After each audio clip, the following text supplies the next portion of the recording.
सती, तुम पिता के घर में जाओगी, तुम्हारे पिता तुमको अपशब्द कहेंगे। सती ने कहा मैं सहन करूंगी। शिव जी कहते हैं सहना बहुत कठिन है सती। उस समय पर पिता के सामने जाओगी तो पिता का तत्व तुम्हारे सामने होगा। अब कितनी बड़ी बात शंकर जी कर रहे हैं, थोड़ा सावधानी से सब सुनना।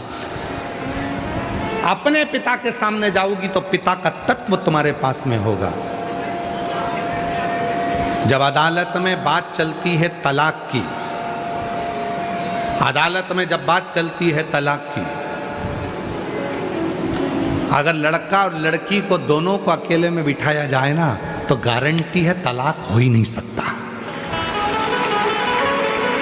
तलाक की बात चल रही है और लड़का लड़की को दोनों को बिठाया जाए तो तलाक हो ही नहीं सकता, क्योंकि उन दोनों के दिल में प्रेम रहता है। प्रेम नहीं होता तो शादी भी नहीं होती, तलाक ही नहीं हो सकता। पर जब जब तलाक का केस आता है तो बाप या भाई अपनी बहन के साथ, अपनी बेटी के साथ वहां जाकर खड़ा होता है, जिससे बाप का जो तत्व है वो बेटी के अंदर आए कि मैं इनसे निपट लूंगी।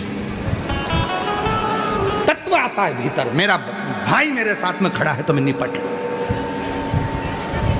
तत्व आता। माता सती के प्रसंग को याद रखना।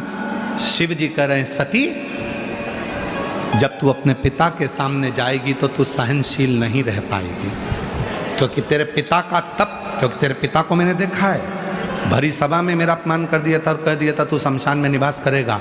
तो हो सकता है कि पिता का तत्व तेरे अंदर आएगा और तू भी गुस्से में लाल हो जाएगी। जैसे तेरे पिता क्रोधी हैं वैसे तू भी क्रोध में हो जा। तू मेरे पास जब तक खड़ी है पार्वती बहुत शीतल है, बहुत शीतल, ये तत्व है। इसीलिए शिव महापुराण की कथा कहती है